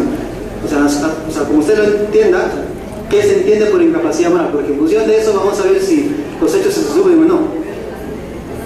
¿Cómo lo entendería usted incapacidad moral? Que está incapacitado moralmente, que no puede, mejor dicho, la permanente incapacidad moral es que perpetuamente o no va a poder asumir un cargo de funcionario de presidente, ¿no? Ok, muy bien. Ya, gracias. A ver, el siguiente grupo. A ver, otro grupo que desea intervenir.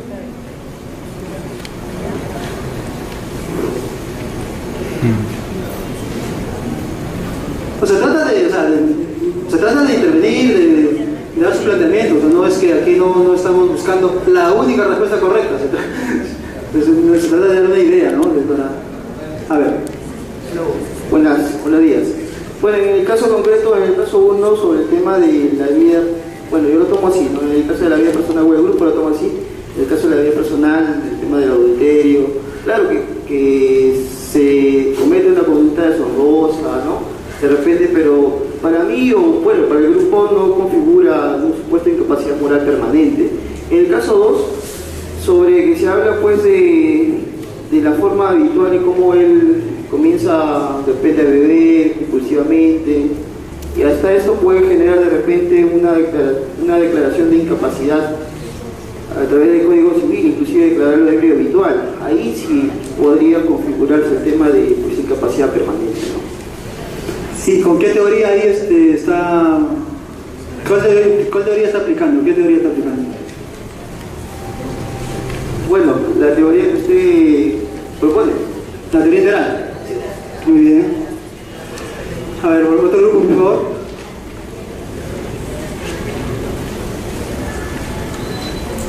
Otro grupo, a ver.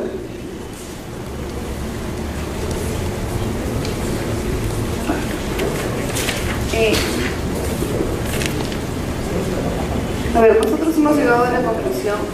Primero, en el caso, ambos casos tienen una afectación moral, ¿no? pero en el primer caso no es una afectación directa al cargo de presidente, como en el segundo caso, que es la habitualidad y compulsividad de beber, que sí afectaría directamente al cargo de presidente. Ahora, dentro de lo que para nosotros es permanente incapacidad moral, es la aceptación directa a las funciones de presidente, que en este caso, como un bebedor compulsivo, con las responsabilidades que tiene el presidente, definitivamente afectaría en todo momento. ¿Eso con qué teoría, con cuál teoría se quedaría? Nosotros estamos trabajando con la teoría escéptica. ¿Escéptica radical o moderada? No, la moderada. Moderada, muy bien. Otro grupo, por favor.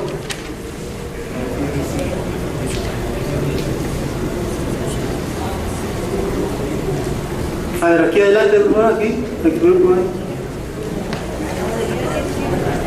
La doctora.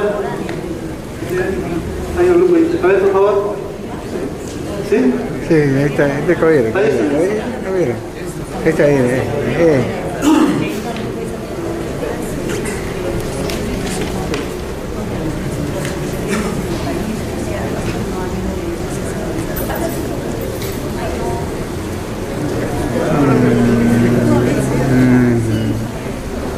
¿quién habla? Nos escuchan. Venga. Hola, buenos días, señor doctor Carlos Quispe, queridos colegas. Sí, el grupo estaba debatiendo brevemente al respecto. Para fundamentar la teoría que estamos un poco reforzando, que es la teoría escéptica morada, hemos primero recurrido a la interpretación, al carácter general de la norma que hace mención el ejemplo.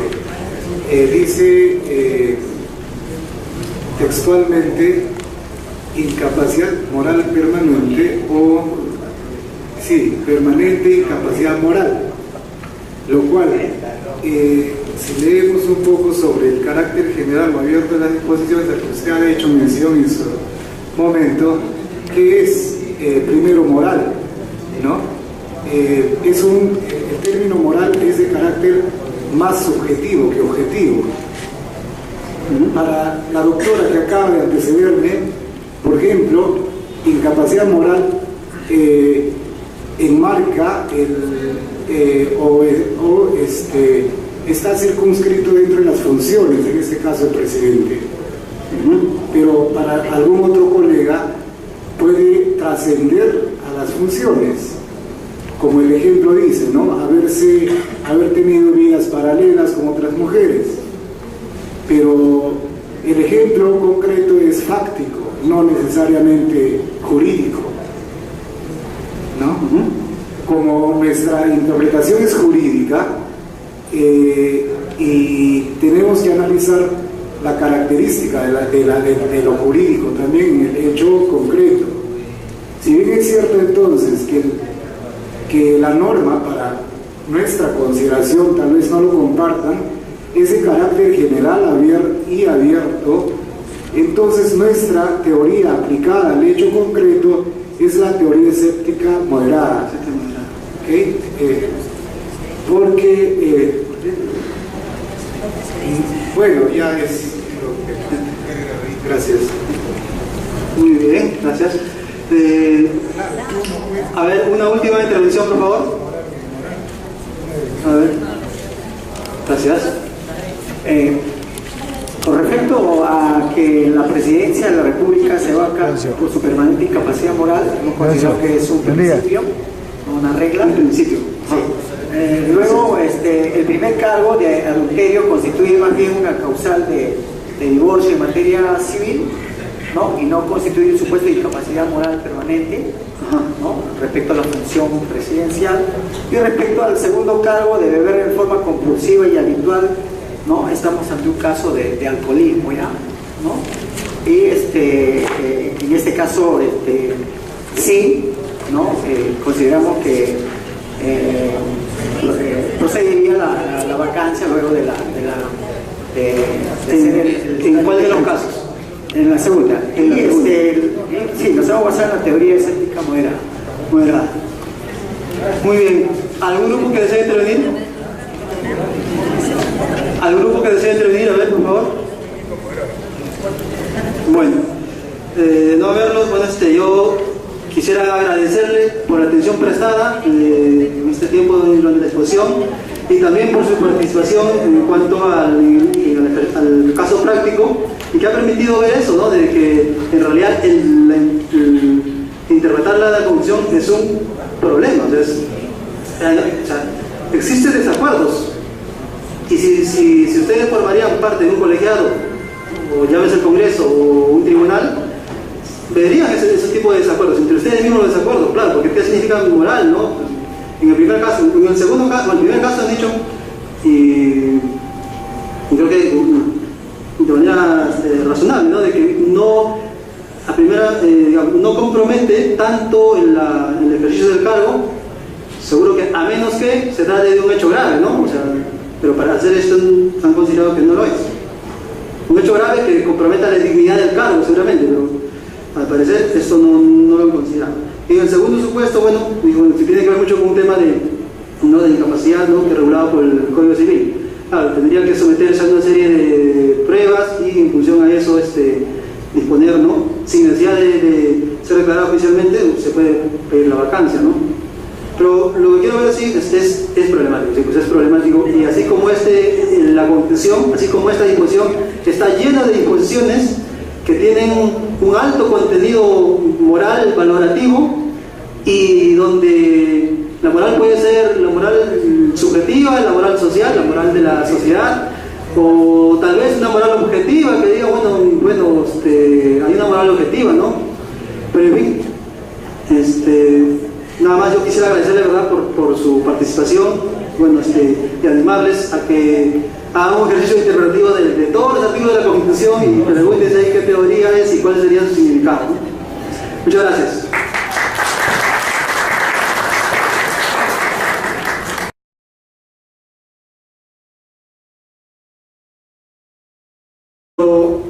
La pregunta es, ¿solo a partir de la Segunda Guerra Mundial se reconoce este tipo de derechos?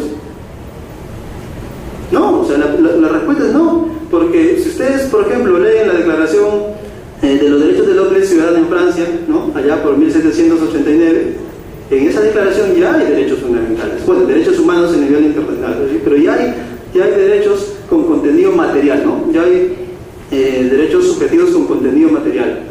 Entonces, luego se dio las constituciones francesas, algunas de ellas ya incluían derechos fundamentales. Entonces, no es que hasta antes de la Segunda Guerra Mundial no existían derechos fundamentales, sí existían.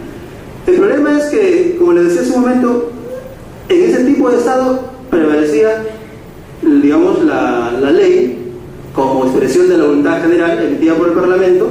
Entonces, el derecho fundamental, el derecho que estaba en la Constitución, o su contenido era diseñado por el legislador, ¿no?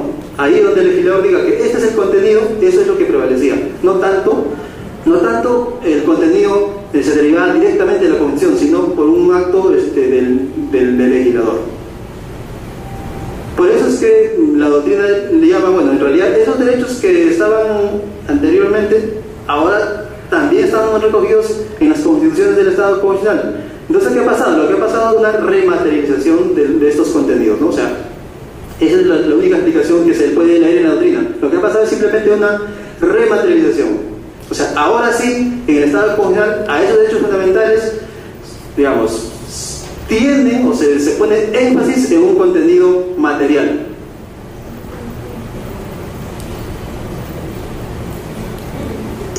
Y por último, una característica importante es que el Estado constitucional supone también la alteración de la división de poderes. ¿Cómo es esto? Si generalmente se conoce que, ¿no?, el poder de un Estado es tripartito, ¿no? El poder ejecutivo, el poder judicial, ¿no?, y el poder legislativo. ¿Y en qué medida se puede alterar entonces esta división de poderes? No estoy diciendo que se crea otro poder más, pero de alguna manera se produce una alteración a esta división de poderes. Esto se genera a partir de la creación de un órgano que tiene por objeto conservar o mantener o hacer respetar el contenido o la vinculatoriedad de la Constitución. ¿Cuál es ese órgano? Voluntad general. O sea, las leyes producidas por el Parlamento son producto de la voluntad general, entonces hay que cumplir, ¿no?, las leyes. La Constitución está ahí, sí, tendrá la condición de un documento político, sí, pero lo que vale aquí, lo que es más importante son los actos emitidos por el Parlamento. Ven ustedes que tanto en Estados Unidos, que tiene constitución escrita, y en Europa, que también tiene constitución escrita, pero sin embargo cada tradición jurídica considera de manera diferente, ¿no?, o le da un tratamiento diferente a la Constitución. Y reiterando una vez más, es recién después de la Segunda Guerra Mundial donde Europa, ¿no?, ya reconoce a ese carácter de documento político que tiene la Constitución se le agrega otra característica. ¿Cuál? La idea de la Constitución como norma jurídica. Bien, y el problema de considerar a la Constitución como norma jurídica obviamente trae una consecuencia inmediata, una consecuencia que es determinante. ¿Cuál es esa consecuencia? Es que la Constitución altere el sistema de fuentes. Claro, si la Constitución está en la cúspide del ordenamiento y ahora sí, esta Constitución tiene la calidad de norma jurídica y por tanto es obligatorio para todos los poderes, se entiende de que todo el ordenamiento, ¿no?, la ley, los decretos supremos, ¿no?, todo el ordenamiento, las resoluciones, ¿no?, administrativas, todo el ordenamiento tiene que ser conforme con la Constitución. Claro, porque si la Constitución es norma jurídica y aquí está todo, digamos, su contenido trasciende a todo el ordenamiento jurídico, significa que todas las leyes emitidas, todas las leyes inferiores tienen que ser congruentes con la Constitución. Por eso, el sistema de fuentes, a diferencia de en el Estado de Derecho, donde era la ley, ¿no?, que prevalecía, en el Estado constitucional la que prevalece es la Constitución. El sistema de fuentes, por excelencia, es la Constitución. De ahí nace todo el contenido normativo que se puede dar en un ordenamiento jurídico.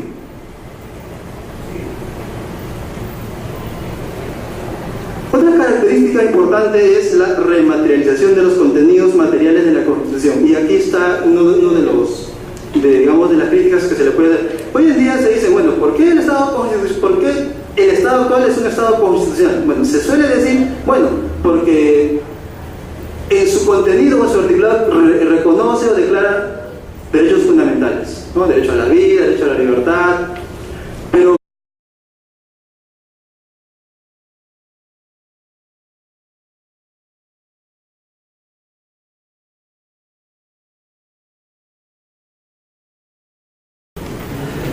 buenos días, mi nombre es Carlos Quispe Astoquilca, soy asesor jurisdiccional del Tribunal Constitucional y primero que nada agradecer al Centro de Estudios, al Centro de Capacitación y Estudios Parlamentarios del Congreso por invitarme para exponer algunas ideas o compartir algunas ideas sobre la temática de la interpretación de la Constitución.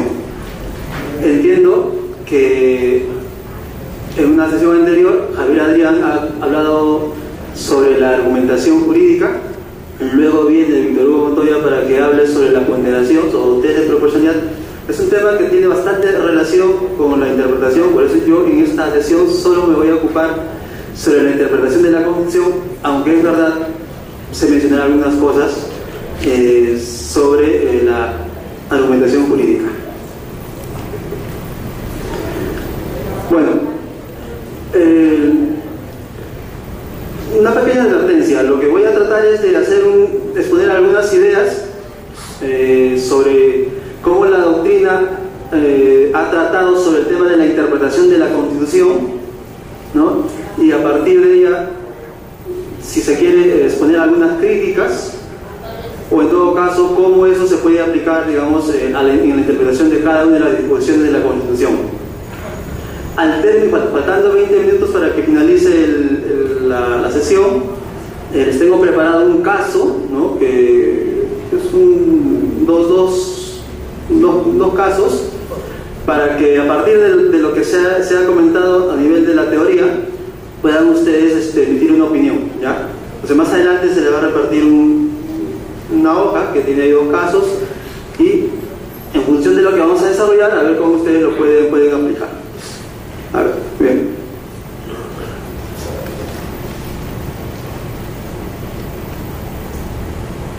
A ver.